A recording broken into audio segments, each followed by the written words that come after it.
Saya mau nanya nih Buya, udah lama unek-unek dalam hati. Bagaimana dalam keseharian kita itu memakai 4 madhab Buya.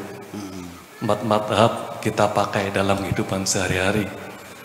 Sebenarnya saya udah lama pengen ngingu kirik Buya.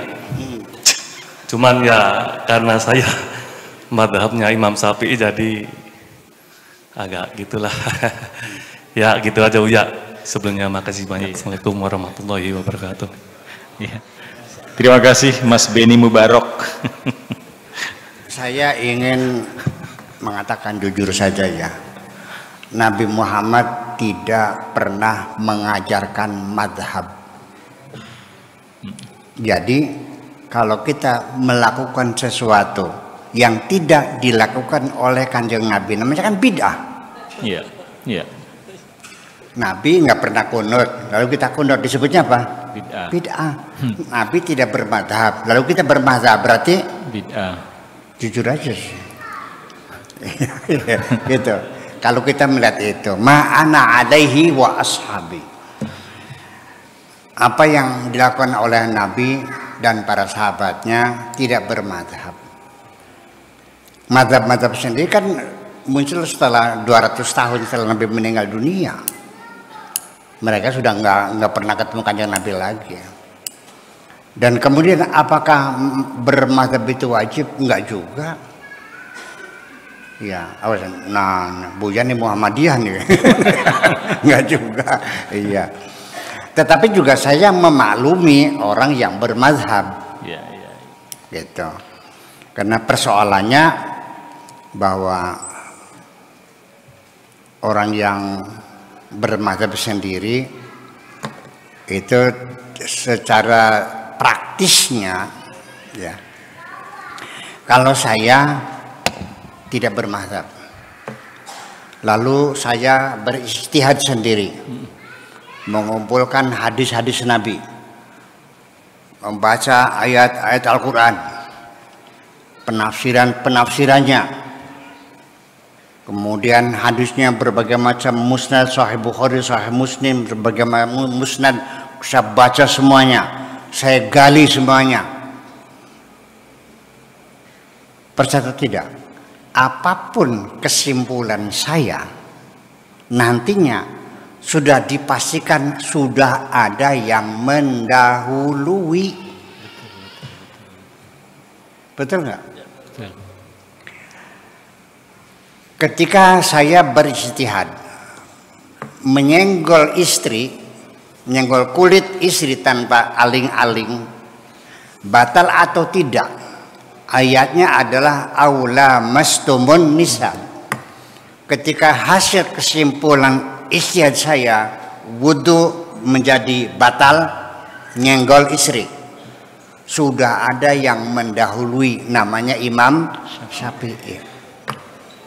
Kalau hasil ijtihad saya mengatakan tidak batal wudunya, sudah ada yang mendahului, namanya Imam Maliki. Kalau hasil ijtihad saya tergantung nyenggolnya, kalau ada syahwatnya batal, kalau tidak ada syahwatnya tidak batal, sudah ada yang mendahului, namanya Imam Hambali. Paham nggak? Saya baca Fatihah atau tidak sholatnya. Kalau saya mengatakan tidak perlu baca Fatihah, yang penting baca surat yang paling gampang. Idza qumtum ila sholati faqra'u ma tayassara minal Qur'an. Sudah ada yang mendahului. Kalau saya katakan harus baca Fatihah, sudah ada yang mendahului. Fatihahnya pakai basmalah enggak? Kalau kesimpulan saya harus baca basmalah, sudah ada yang mendahului. Kalau saya mengatakan tidak perlu baca basmalah, sudah semua selesai. Jadi ngapain saya buang-buang waktu? Nah kalau saya berijtihad lagi, saya nggak bisa setiap malam Senin ngaji, setiap malam Jumat ngaji, nggak bisa saya ceramah kemana-mana, nggak bisa saya bikin sajak, nggak bisa ngutuk-ngutuk ayat aja ijtihad habis waktunya. Dan hasilnya pun sudah ada yang mendahului kok. Jadi efektif nggak? Efektif nggak begitu tuh? Tidak. Itulah sebabnya saya memaklumi kalau ada orang bermadhab. Ya, saya juga bermadhab. Dalam artian bukan berarti saya tidak mampu beristihad, tapi saya ambil praktisnya saja, percuma bisa juga. Buang-buang waktu aja. Paham enggak? Nah, cuma yang jadi masalah ini adalah langkah berikutnya. Apakah kita boleh bermadhab empat madhab itu? Mau bermadhab silakan, mau madhab Syafi'i silakan, madhab Malik silakan, dipakai semua juga silakan aja, nggak ada masalah. Kalau Anda nggak bingung mah, bingung nggak kamunya? Bingung ya, ya udah ngapain bingung? Ya itu. Nah, tetapi juga yang menekankan harus pilih salah satu mazhab, tidak boleh talfik, juga menjadi masalah juga.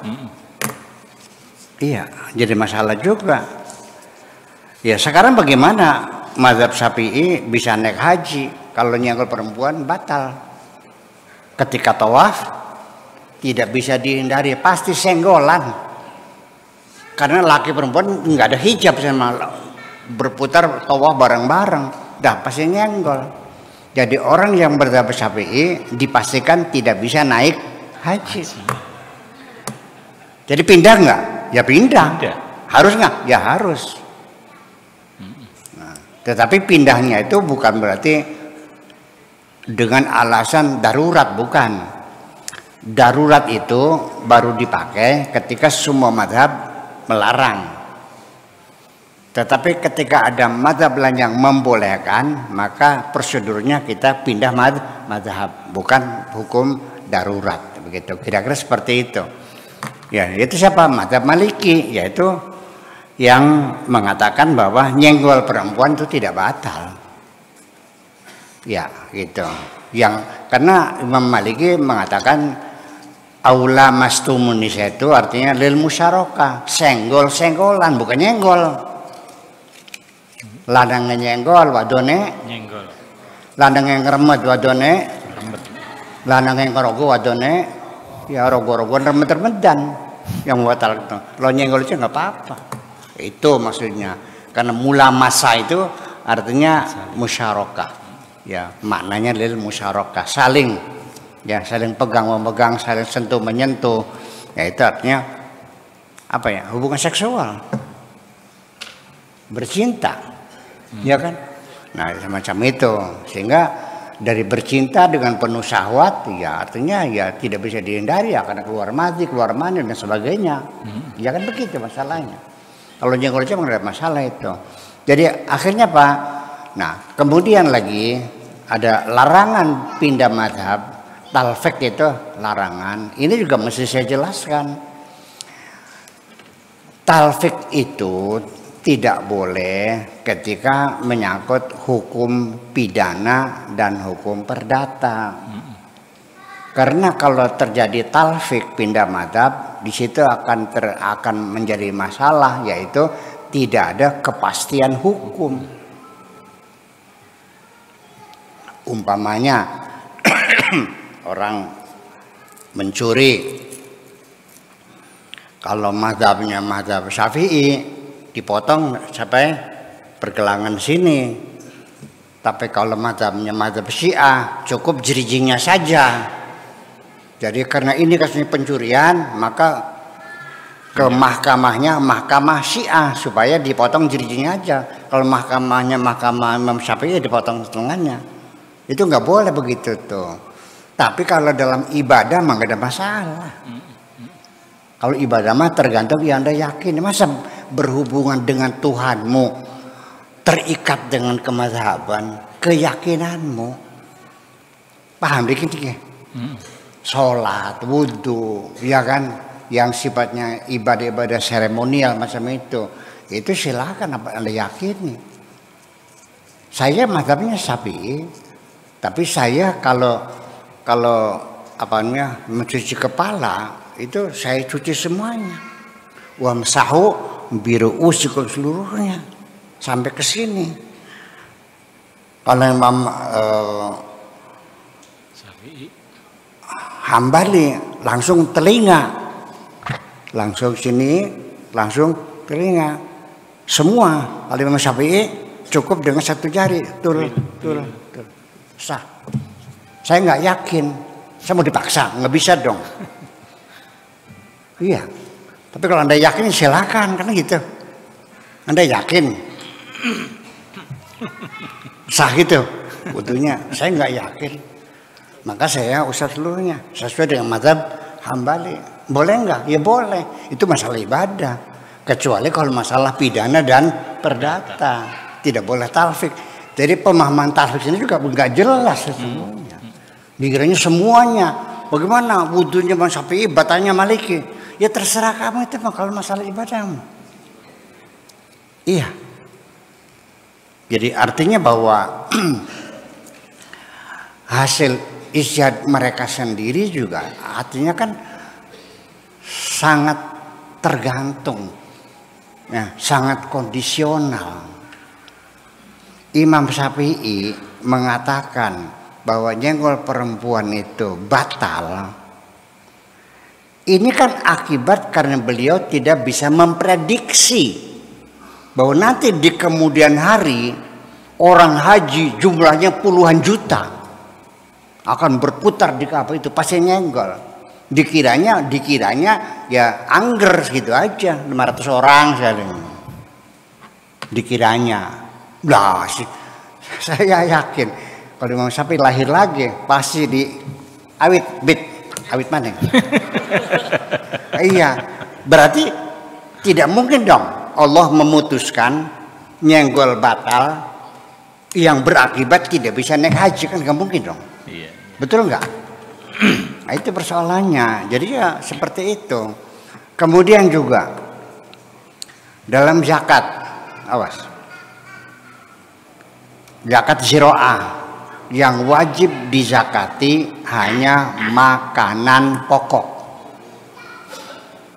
dan bertahan lama, bisa disimpan lama seperti jagung, gandum, apalagi padi, apalagi kismis, ya yang lama kan. Nah, kalau sabrang nggak bisa. Bengkoang, bonteng, apa bonteng? Timun. Timun Ya, suri. timun karena bonteng timun. Bonteng suri, Timun suri. Timun suri. timun suri. Iyalah. Bahasa Indonesia nggak ada bonteng ya? Nggak ada. Nggak ada ya, kurang tuh. Nah itulah. Jadi artinya bahwa di sinilah makanya dulu orang-orang Indramayu yang bermadzhab Syafi'i nanam cabai dapat untung 100 juta ngezakat. Nanam padi dapat 40 juta zakat. Karena padi wajib zakat, kalau cabai nggak ada. Apalagi semangka ya, sampai untung sampai 500 juta yang nggak zakat. Ya kenapa? Karena Imam Syafi'i zakat itu dilihat dari sisi strategi pangan. Ya artinya bahwa orang kalau nggak punya beras ya mati, betul nggak? Anda punya cabai 1 ton, tapi nggak punya beras, hidup nggak? Mati. Bisa hidup nggak? Mati. 1 ton cabai nggak punya beras, saya punya 1 kilo beras. Ayo urupan 1 ton cabai dengan 1 kilo beras, mau nggak? Mau. Mau. Jadi artinya strategi pangan yang ditinjau, yang di itu sebenarnya. Nah, kalau Imam Abu Hanifah melihatnya dari perspektif atau sudut pandang keadilan sosial. Makanya apa saja yang tumbuh dari tanah zakat ziro'ah, sekalipun yang nanam codot, yang nanam apa burung, iya, sekalipun kersem. Tapi kalau Anda menghasilkan kersem setrongton dan ada harganya, wajib zakat juga. Karena ini keadilan sosial, maksudnya dari strategi pangan. Jadi beda perspektif, itulah mereka. Jadi kalau demikian, fikih itu hasil pikiran manusia atau datang gedebuk dari langit? Manusia. Kalau datang pikiran manusia, budaya itu agama. Budaya. Itulah jawabannya. Terus saya tukaran maning kak.